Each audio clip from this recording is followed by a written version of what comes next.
الحمد لله وكفى والسلام على عباده الذين اصطفى خصوصا على أشرف الأنبياء والمرسلين وعلى آله وأصحابه وأزواجه وذرياته أجمعين أما بعد فأعوذ بالله من الشيطان الرجيم بسم الله الرحمن الرحيم يا أيها الذين آمنوا استعينوا بالصبر والصلاة إن الله مع الصابرين قال الله تعالى في مقام آخر يا أيها الذين آمنوا اصبروا وصابروا ورابطوا واتقوا الله لعلكم تفلحون بارك الله لنا ولكم في القرآن العظيم ونفعنا وإياكم بالآيات والذكر الحكيم إنه تعالى جبار كريم ملك بر رؤوف رحيم وقال الله تعالى في شان حبيبه مخبرا وآمرا إن الله وملائكته يصلون على النبي يا أيها الذين آمنوا صلوا عليه وسلموا تسليما اللهم صل على سيدنا مولانا محمد معدن الجود والكرم وآله وبارك وسلم وصل عليه. We have two kinds of relationships. We are related to Allah as His Ibad, as His Abdullah, as His creation, as servants, slaves, creatures of Allah, who are made by Allah. We're also His Khalifas, we're also Ameen, we're also trustees of great amana and trust. We're also Afdalul Makhluk as well, the best of Allah's creation.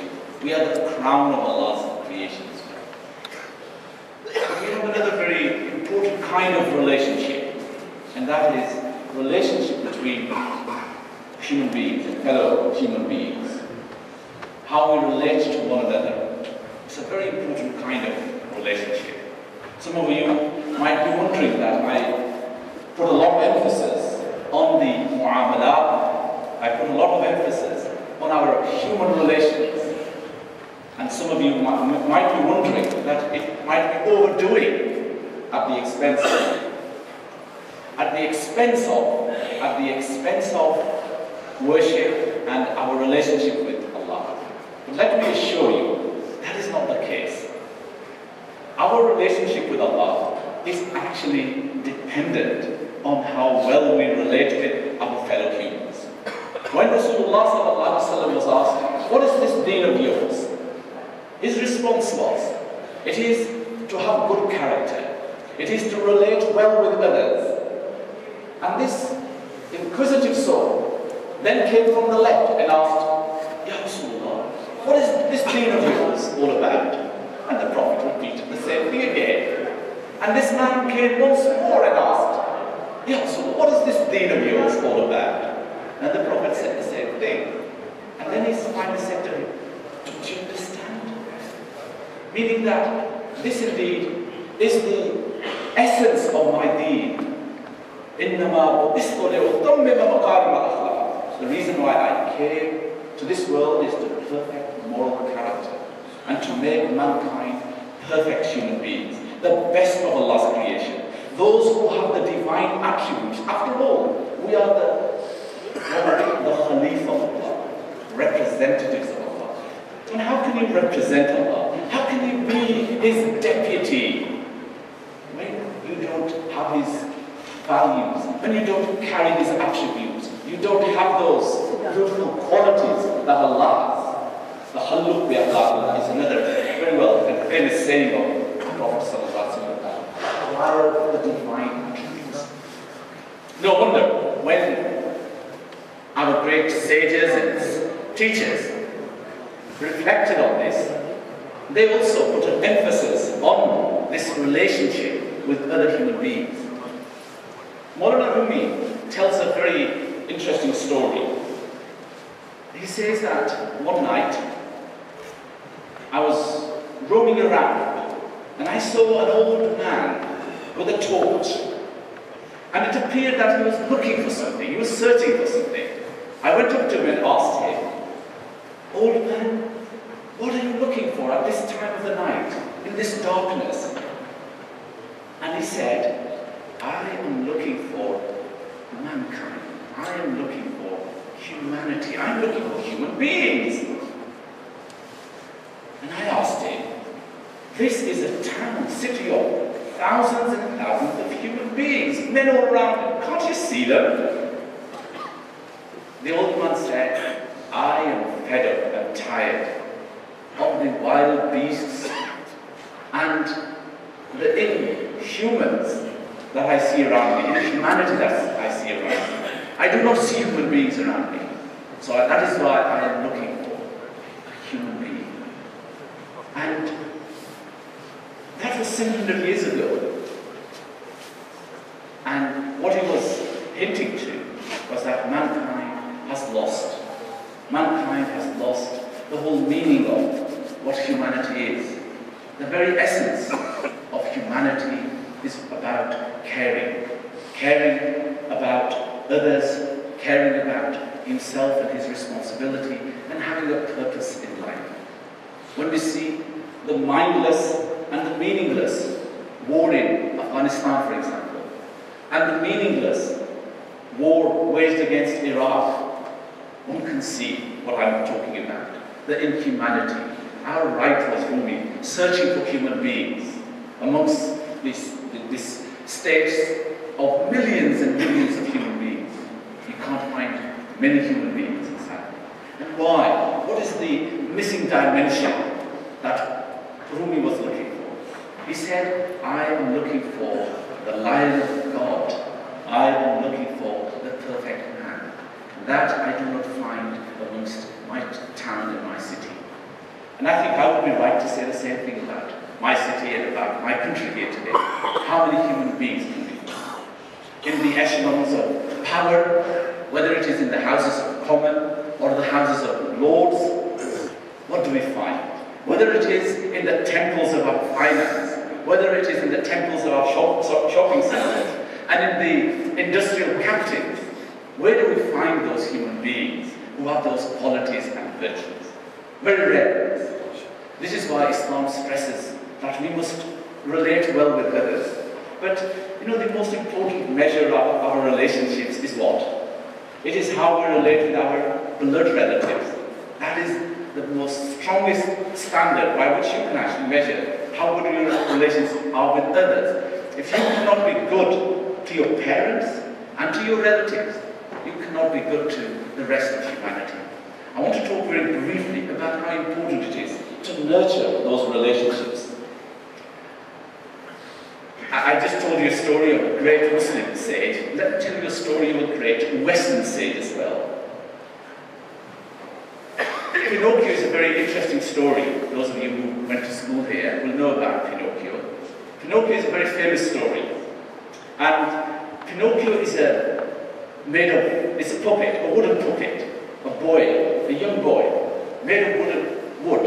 He's carved by his creator, woodcarver Geppetto. And the story goes on in that Pinocchio, this young boy, goes on to do all kinds of weird and wonderful adventures. All sorts of weird things, boyish things, teenage-like things. He gets up to all sorts of mischiefs in his life. And his creator, Geppetto, is always concerned about his welfare. And one day, Pinocchio says to him something very telling. This is in the story. It's a small story for children. And he says to him, "Papa, I'm not sure who I am. But if I'm okay with you, I guess I'm all right." And I just thought this statement from Pinocchio is really telling about something. Here is this young boy who has self-doubts, who doesn't know who he is, what he is, and he has doubts. He doesn't know where he is, where he's going, and where he's heading. And then he says something interesting. He says, "But if I'm okay with you, then I'm okay with myself." Meaning that you as my papa, you as my creator, you as my Lord, you as my father, our relationships are good, then I'm happy. I know who I am, then I'm fine. And just think about this. Can we say this to our Lord? What relationship we have with Allah? Yeah? Can we say that to Allah? What about our parents? Can we talk to our parents like that? And make sure what kind of relationship we have with them. In fact, when we look at the figures of prisoners, and when we look at them, we find that more than 90% of them will come from broken homes, from broken relationships, where there are no relationships. So, telling us something very important. When there are no relationships, or broken relationships, or poor relationships, what happens? The person becomes poor. So our poverty lies in the poverty of our relationships. And that is why it is so important for us actually to strengthen our relationships. Rasulullah stressed this in so many different ways. For example, in one beautiful hadith, which I have quoted in my book, Pearls of Wisdom, which has a whole chapter, in fact, 2 chapters on building relationships with our blood kings. He says that, in fact, he says that, Aisha radiallahu ta'ala narrates, this is hadith al-muttafaqun alayh, he says that, الرحم معلقة بالعرش تقول من وصلني وصله الله ومن قطعني قطعه الله. That Rasulullah says, he saw the rahim, the mother's womb, hanging from the arsh, the throne of Allah, and it was saying that whoever joins me, Allah will join him. Whoever severs and breaks me, Allah will sever and break his relations as well. Now this rahim, I've translated it as womb, but rahim also means the kinship, the blood relations that we have.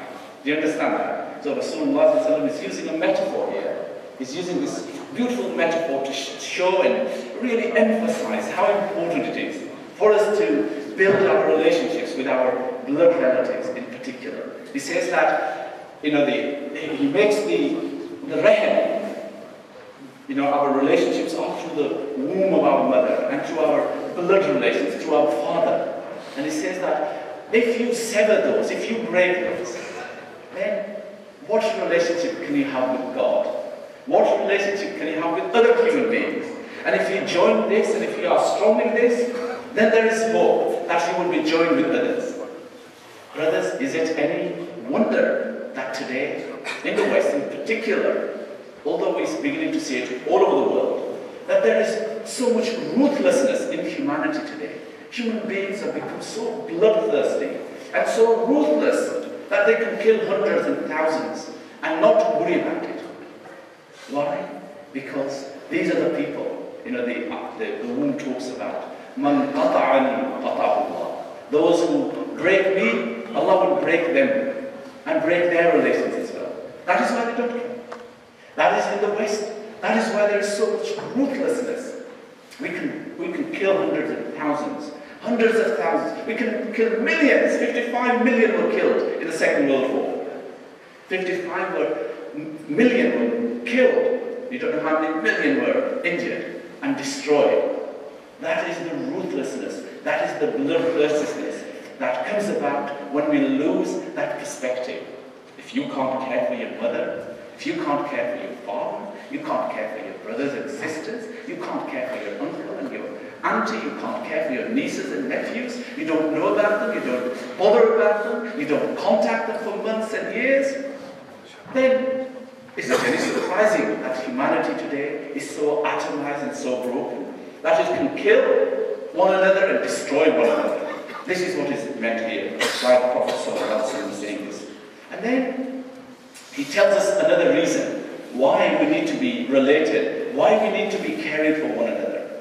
This is a really powerful hadith actually. It has this almost materialistic connotation to it. And the hadith goes like this. It's Anas radiallahu ta'ala anhu, that the Prophet said, "Man ahabba an yubsata fi rizqihi wa yunsa'a lahu fi atharihi falyasil arhimah." He says that anyone who loves to have a healthy and long life, whoever wants a healthy and long life, what should he do? Well, let him let him join his relationships. Let him improve and strengthen his relationships. You know, if you want longevity and you want a healthy life, what does the Prophet say? Build relations with your relatives. You know, some of us think, no, we've been al-azhari. You know, we become independent because we are rich now. We can afford to live by ourselves. We think we are independent. Brothers, anybody who thinks he's independent is fooling himself. He is indeed beguiled and he is deceived very badly. There is no one who is independent. No one who can live free by himself. We all are dependent. We are all interdependent. And that is the best and the highest level of living, where we say to one another, I depend on you, you depend on me. I need you and you need me. That is the kind of relationship that Allah and His Rasul wants us to develop and live. Brothers, relationships are really important, and we are just beginning a new year, and many of us will have had resolutions, and I hope one of them should be that we want to build our relationships. We want to build our vertical relationship, the vertical axis with our Lord. That's the most important. And then we want to build our horizontal relations with our fellow human beings, our near and dear, those who are near to us, and those who are even far. We want to build relationships with them, and we want to avoid breaking those relationships. Rasulullah said in a hadith that our deeds are presented to Allah every Monday and Thursday. In one hadith, in another it says just on Thursday. And when they are presented to Allah, Allah forgives our sins. SubhanAllah. He forgives our, except for two people. Those who commit shirk and those who break relationships. Those are the people whose sins Allah will not forgive. And let us make sure that we are not amongst those people who commit shirk. And shirk is all kinds of shirk. You know, shirk of superstitions. The other day someone, in fact last night, was asking me, Kitab khulne, do you understand? Kitab khulne, and you know, this is one of the biggest superstitions people have, you know, that somehow there's a book in which, you know, you can open it up and you can see that there is a jinn somewhere around, and somebody has been bewitched, or somebody's haunted, somebody's under a spell, and these kind of superstitions, you know, assigning this power to individuals or books or people. These are the superstitions which Islam came to actually uproot and destroy. There is only one great power, that is in Allah, the Shaykh. That faith we must have. We must build that very important relationship. But at the same time, that relationship with Allah must be reflected, must be demonstrated, must be expressed, must be illustrated by our relationship with our fellow human beings. May Allah subhanahu wa ta'ala help us to build those relationships. I was just going to read something very briefly, 1 minute inshallah. This is a very beautiful little book by a great Muslim scholar and an academic who died a few years ago, an academic from Cambridge University, an Englishman actually, who became a Muslim. And he tells why he became a Muslim. He gives many reasons: political reasons, social reasons. He was a Marxist himself. You know, Cambridge, as some of you will know, was famous at one time for producing Marxist communists. Okay, he was one of those. But he eventually became a Muslim. And Dr. Harun, shall we better?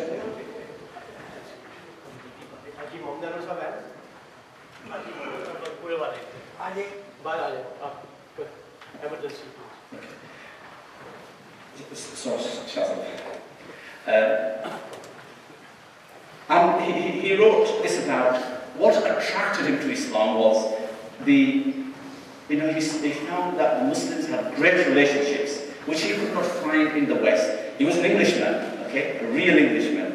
And he said, what impressed me most was by seeing how happy the Muslims were.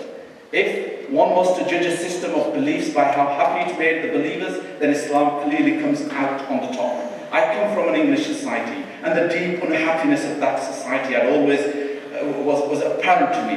People are so gloomy and miserable. People are afflicted with deep sense of pointlessness and meaninglessness of life. People are bored with themselves and think that there is no reason except to be selfish.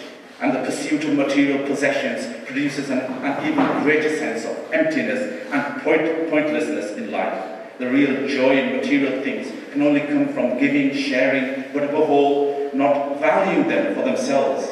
And then he says, the Muslims I met seem to really enjoy these possessions because they never believed them to be permanent. And ever, they were gifts to them from Allah, as a trust from Allah subhanahu wa ta'ala. Let us, brothers, think and reflect on the gifts that Allah has given us, the gift of Iman, and this open-mindedness to see life as it truly should be seen. Not for the material things, which no matter how many you have, will never make you truly happy. What makes us really rich and happy are our relationships. Relationships with our parents, relationships with our kins and relatives. May Allah help us to build those wonderful and important relationships which give us true happiness and peace. وآخر دعوانا أن الحمد لله رب العالمين. ربنا ظلمنا أنفسنا وإن لم تغفر لنا وترحمنا لنكونن من الخاسرين.